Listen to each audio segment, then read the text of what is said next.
Kasus perselingkuhan memang menjadi topik yang sensitif dalam setiap hubungan asmara, termasuk pernikahan. Perselingkuhan bisa meninggalkan trauma bagi korban karena merasa dikhianati oleh pasangannya. Dan tahukah kamu, jika Indonesia menduduki peringkat kedua di Asia sebagai negara dengan kasus perselingkuhan terbanyak? Lelaki dan perempuan di Indonesia memiliki pandangan berbeda dalam menyikapi perselingkuhan. 60% laki-laki di Indonesia tidak menerima bahwa mereka dikhianati. Karena itu, mereka akan meninggalkan pasangannya atau membalas dengan juga berselingkuh. Sehingga daripada berselingkuh, laki-laki di Indonesia yang masyarakatnya mayoritas Islam memilih untuk poligami karena diperbolehkan dalam ajaran Islam. Dalam Islam, poligami hanya diperbolehkan jika seorang suami mampu memperlakukan istri-istrinya secara adil dan merata, baik secara finansial maupun emosional. Selain itu, izin dari istri pertama harus diperoleh sebelum suami menikahi wanita lain.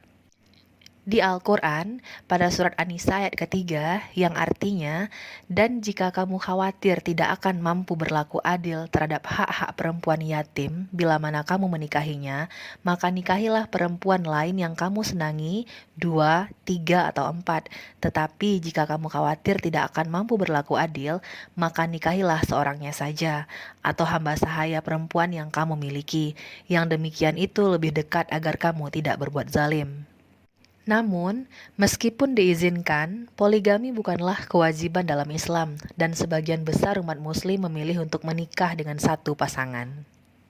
Selain itu, banyak ulama Islam berpendapat bahwa kondisi sosial dan politik pada zaman Nabi Muhammad yang membenarkan poligami, seperti perang yang sering terjadi, kondisi anak yatim piatu, dan jumlah perempuan yang jauh lebih banyak dari laki-laki, tidak berlaku lagi di zaman modern ini. Karena itu, pendapat tentang poligami dalam Islam bervariasi di kalangan ulama dan masyarakat Muslim secara umum.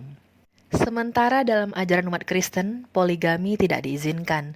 Dalam agama Kristen, pernikahan dianggap sebagai ikatan yang sah dan suci antara satu pria dan satu wanita.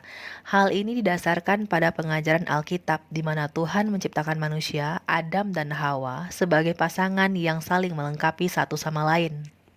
Selain itu, dalam Perjanjian Baru, Yesus Kristus menegaskan bahwa pernikahan hanya dilakukan antara satu pria dan satu wanita, seperti yang dijelaskan dalam Markus surat ke-10 ayat 6 hingga 9.